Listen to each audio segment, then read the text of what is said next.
Anti-Semitism is exploding in the United States of America. That's what's so crazy about it. So at a time when a real institution that tracks anti-Semitism is needed the most, the ADL is squandering that reputation that they previously had by actively using it as an offensive weapon of propaganda and greatly exaggerating the anti-Semitic incidents by tacking on pro-Palestinian sentiment into actual audits of real anti-Semitic incidents.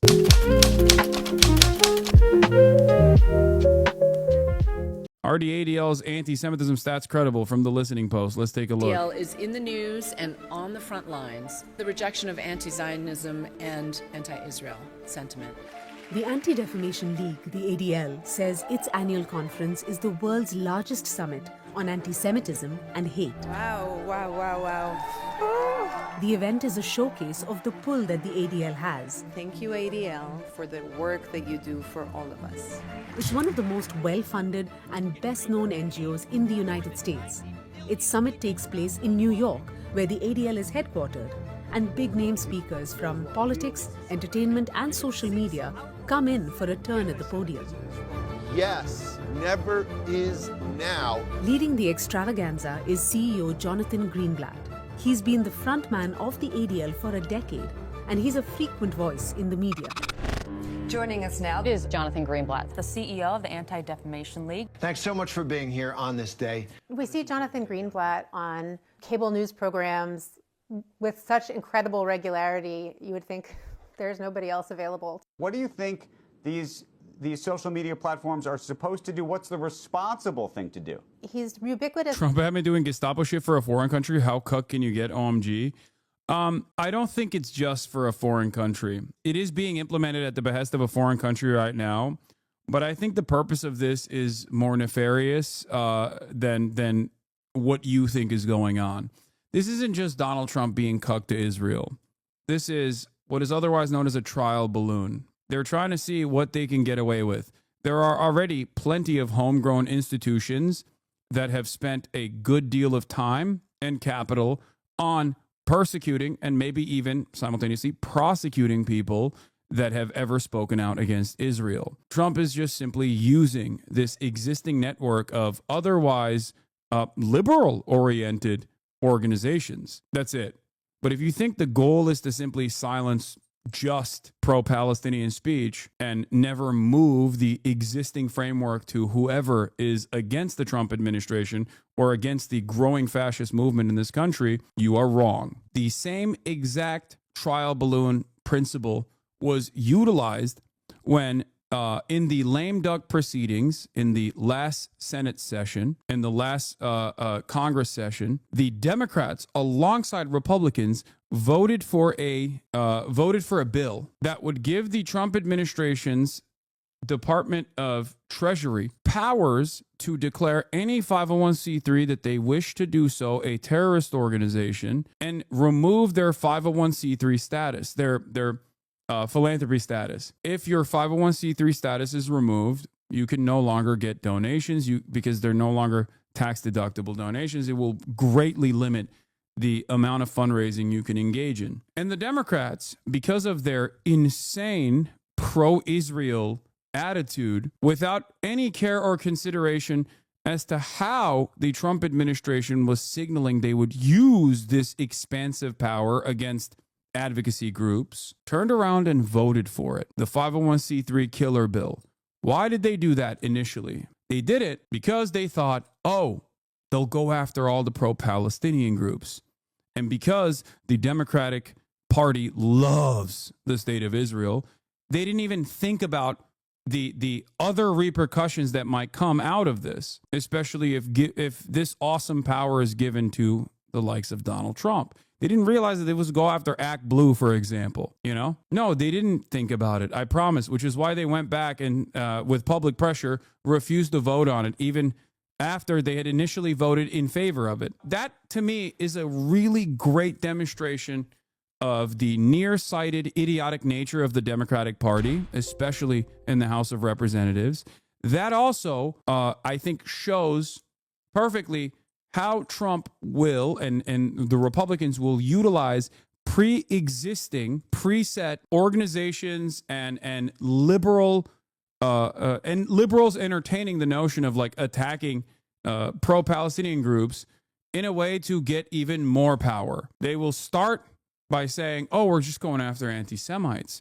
Who's an anti-Semite? Anyone we've decided is an anti-Semite is an anti-Semite. Anyone who's ever said anything about Israel is an anti-Semite. But they won't stop there. This will be the new McCarthyist trials. That is what they're gearing up for. And anyone who doesn't recognize that, even if they're pro-Israel, anyone who doesn't fucking recognize that is an absolute moron. Especially American Jews.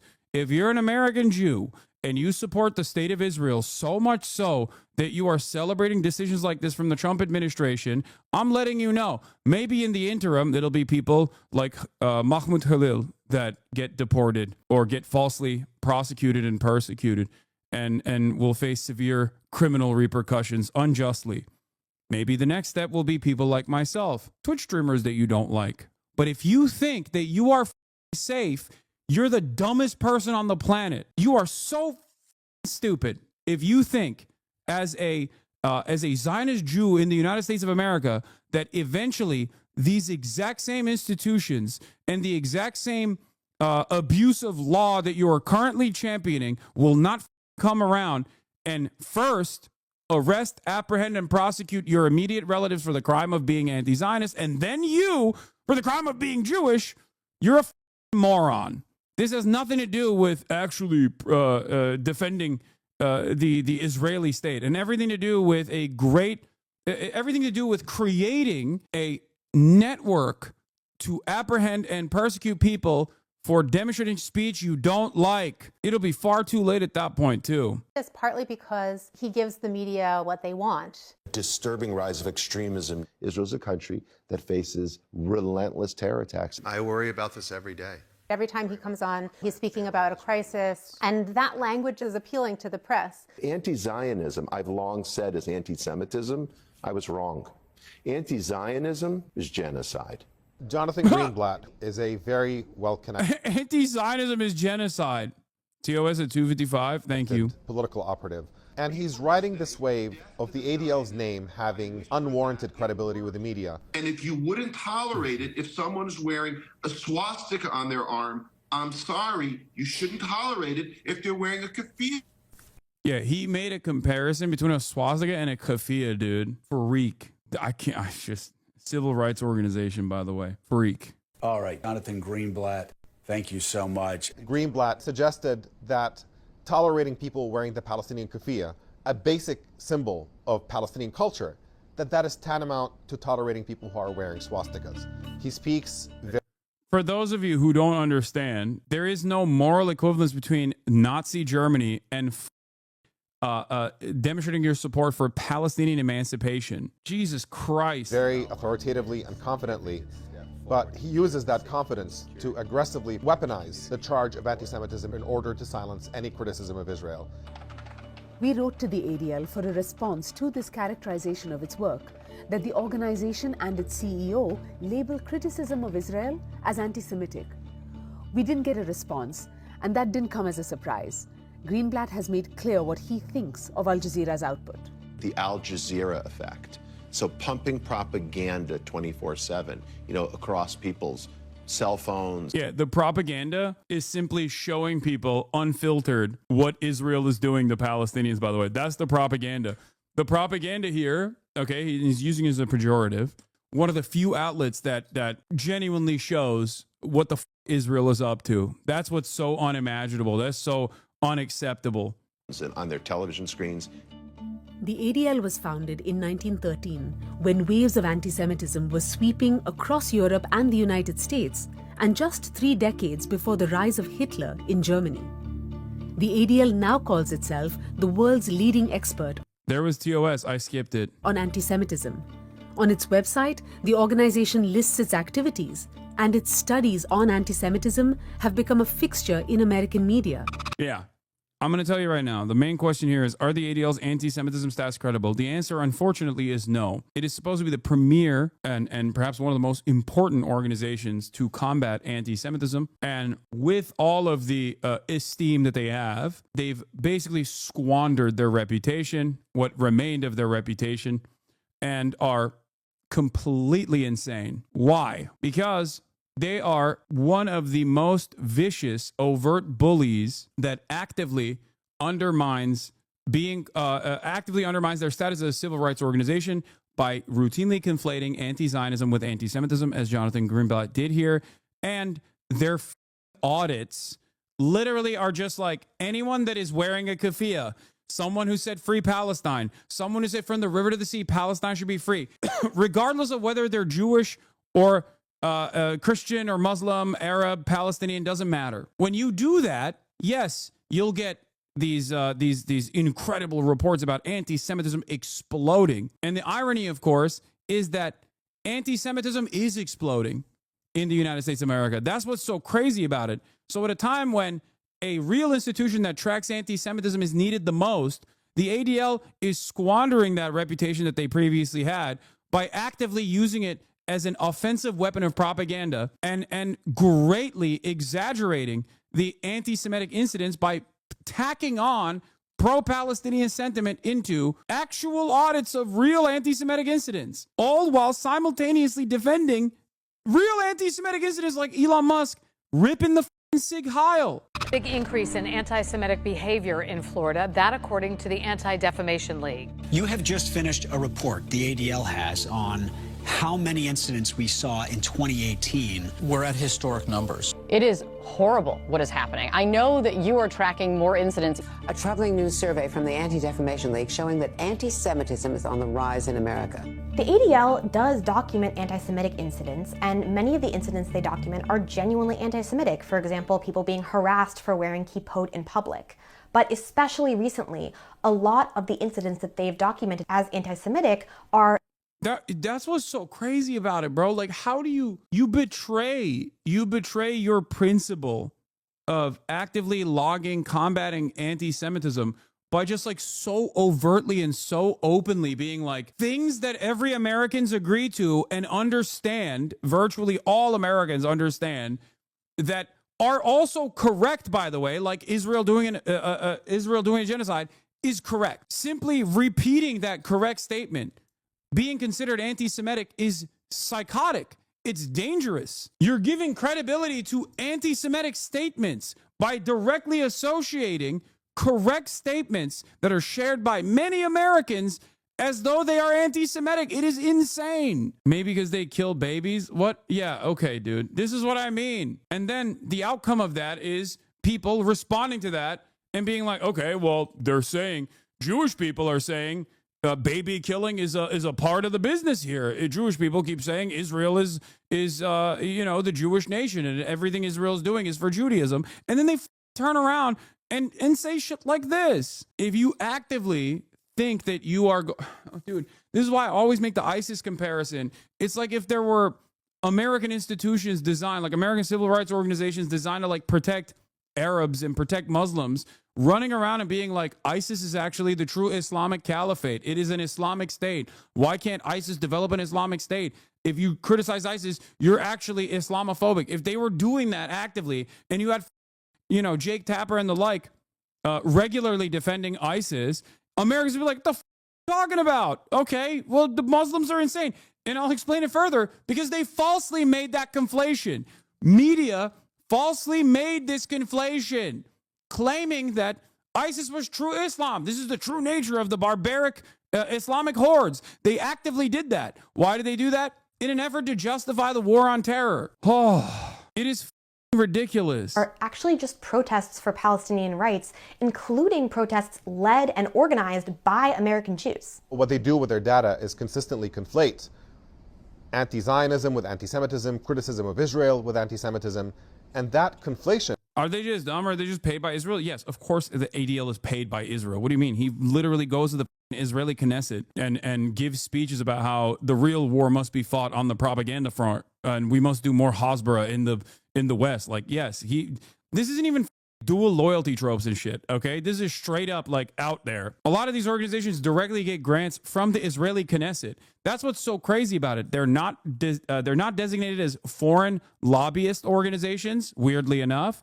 They'll always say like, oh, well, these are Israeli Americans, or these are Americans that are funding it. Well, the Israeli government is funding it too. What do you mean it's not a foreign organization? It's a foreign nation. The fuck are we doing? Sexy Sam Cedar, constructive criticism. You need to allow your beard to gray out. Wear a simple colored shirt. Wear clear colored glasses. Have shorter grayish hair. Thoughts. Okay, you want me to be Sam Cedar. I can never be Sam Cedar. I can try, but it won't happen. I wish I could be him, but I can't. There's only one Sam Cedar. Gives them much wider room in order to weaponize that spear in a way that is really effective.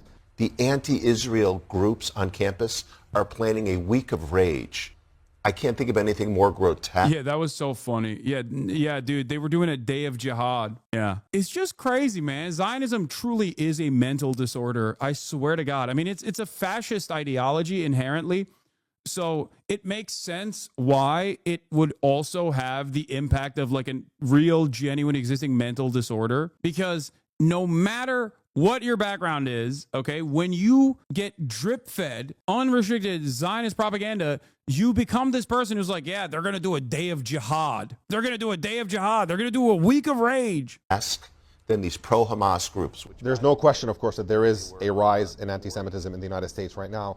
But when you add every pro-Palestine rally that is taking place in the country, numbering over 1,000 events in their statistics as anti-Semitic incidents, we no longer know what the real statistics are. And when you add on top of that the fact that so much of the instances that they recount are confidential and they don't disclose any details about them, it is difficult for any outside party to really discern whether that data is accurate or not. And by amplifying and uncritically reporting on the ADL's claims of what does and doesn't constitute anti-Semitism, the media is complicit in diverting attention from the real threats of anti-Semitism from the anti-Semites in the cabinet of the Trump administration, and instead focusing it on 19-year-old activists who are being deported out of this country. We've begun the process of deporting foreign terrorists, jihadists, and Hamas sympathizers. The Trumpian political movement, which counts white supremacists and self-confessed, quote, Jew haters amongst some of its most ardent supporters, should be a clear point of focus for the ADL's critique. And in the early years of Trump's first term, that was the case. While it's a bit... Is the genuine rise in anti-Semitism because of the conflation between Israel and Judaism? Yes, that's one part of it. And a very big part of it, actually. Absolutely. And Jonathan Greenblatt, Jake Tapper, Dana Fash, and many others are contributing to that problem by literally showing what Israel is doing and saying, well, there's contextualization and justifications for the baby murder that you're watching unfold in front of your fucking eyes. And also that if you have any sort of opinion on this baby murder being inappropriate, you're fucking anti-Semitic. What the fuck do you expect people to do after all that? You're like, okay, I guess I'm anti-Semitic. Let's continue. Bit unclear what the president was trying to say in terms of who Jews are disloyal to. I will be exactly clear on what that was: anti-Semitism. However, it was clear that the relationship between Trump and anti-Semites wasn't going to affect the one between... You've been a coward regarding Palestine since you... Wait, I missed it. Where is it? You've been a coward regarding Palestine since you condemned Hamas, and you've been tried to tuck it in since then. You talk about anti-Semitism more than Palestine. Yeah, dude, you're... I talk about a variety of different issues. And of course, as a political commentator in the West, who also does care about anti-Semitism and doesn't want it to fucking rise, yes, I will definitely talk about that as well. I don't know why you think that this is a metric. I don't know why you think these two things are at odds with one another. It's very stupid. There is point to a moment where I've ever entertained rising anti-Semitism as a reason to curb back on pro-Palestinian sentiment. Having said that, you know, there's only so much I can do in terms of commentary. Maybe it doesn't fit your insane, maybe it doesn't, maybe I'm not the right person for you as far as how much I lend support to the Palestinian emancipatory movement. Perhaps I occupy a different space than one that you would like. Between Trump and the state of Israel, and particularly with Prime Minister Benjamin Netanyahu, the ADL changed its tune.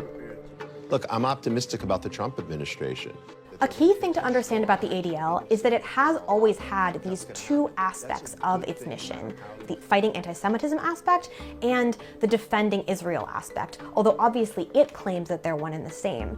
But over the years, the defending Israel aspect has both increased in priority and increased in the amount in which it conflicts with and actually undermines the other part of the ADL's mission. The ADL decided that it's not just Palestinian advocates for a free Palestine who are the enemy. They've also decided that groups like Jewish Voice for Peace is the enemy as well. So SJP, JVP, and CARE, these groups epitomize the radical left. We'll use our litigation skills to hold them accountable for their harm. When you have progressive Jewish organizations like Jewish Voice for Peace, and If Not Now, and many others, standing up and saying, no, Israeli war crimes do not represent the American Jewish community or the world Jewish community, and insisting on standing in solidarity with Palestinians. If not now, we want to welcome you here.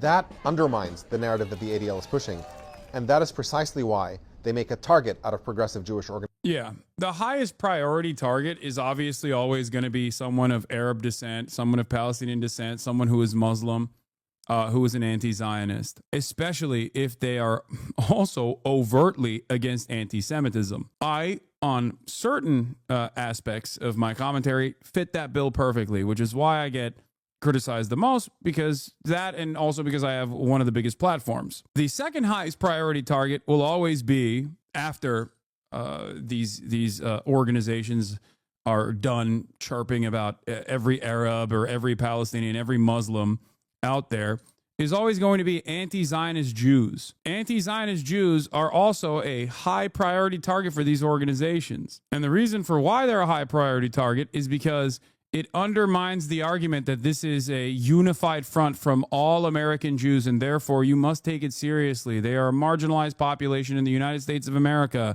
And therefore, when they say our actions, the actions of Israel are done for every Jew in America, and therefore criticizing the actions of Israel is inherently anti-Semitic, that kind of shit right there is directly undermined, especially in the minds of a lot of Americans, especially in the minds of a lot of people in the Western world who just look at that and go, what the fuck do you mean? Okay, these are Jews that are also protesting against genocide. Because in the Western world, we're not talking about Gaza, we're not talking about Palestine, but in the Western world, which, by the way, Israel would never be able to do the horrifying things that it does without Western government support. Okay, this is also a key part of the consideration for many of you who don't understand it. Israel would not exist in the ways that it does without American support. And in order to shake the unconditional loyalty that America has for its own imperial vestige in the form of Israel's settler, colonial, apartheid, genocidal enterprise, you have to convince people to join the cause. And many Americans see Jews putting their bodies on the line here in the United States of America against Israel, and it offers them a permission structure to break through the previously explained social conditioning. Organizations. The ADL has declared Jewish Voice for Peace to be anti-Semitic. Jewish Voice for Peace is an organization of at least 300,000 Jews. It has now said that the Jewish Voice for Peace is not really Jewish, that it's Arab propaganda. There was Jewish collaborators with fucking Nazis. That Ethan, were don't do that, please. Don't say that the Jews' Voice for Peace are akin to capos. Like, that's... I'm telling you that the mere existence of Jewish voices is not a leg to stand on. I don't understand that. But of course, you, there's but going to you're be failing. Israeli But the most important component here, it's the like most you're important tokenizing component here a is few that Israelis. It seems silly. Jewish Voice for Peace is an organization of at least 300,000 Jews.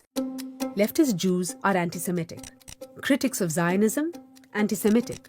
Pro-Palestinian symbols and chants, all anti-Semitic. In a world the ADL says is exploding with anti-Semitism, it was almost refreshing to hear the organization say what it doesn't deem anti-Semitic. Thank you. Elon Musk's repeated raised arm salutes, deployed just after Trump's swearing in, were taken by many as a symbol, designed to appeal to fascists and... I can affirm your assessment is the tactic we use. Yeah, of course. It's the same principle behind Doctors Without Borders as well. It's the same principle behind World Central Kitchen as well. When you put members of the, like, citizens of the Imperial Core, or when you put Jews at the forefront of anti-Israel protests, yes, of course, people look at that and go, okay, what the well, maybe television was lying to me about this being like a Jewish issue, because it is a lie. That's the other side of this argument, that it is a lie. To say that this, like, everything Israel's doing is doing it for the international jury is a lie. It's ridiculous. It's an anti-Semitic lie. That's why I always yell about the dual loyalty trope being demonstrated, but in a woke way, by liberal media, because that's what this is. It's like, no, this is dual loyalty and you actually have to like it. Like, what? And anti-Semites within the MAGA movement. The ADL was quick to tweet out a different interpretation, one considerably kinder to Musk. Some context for the Musk incident, I think, is really important. Musk was at war with the ADL when he first took over Twitter. The ADL accused him of allowing anti-Semitism on Twitter, now X, to flourish. When Elon Musk is amplifying these people, like, it's very problematic. And the only thing that has changed since is that in an attempt to redeem his image, Elon Musk traveled to Israel, palled around with Benjamin Netanyahu, and decided to start amplifying anti-Palestinian and pro-Israel propaganda. And all of a sudden, the ADL no longer has a problem with Elon Musk.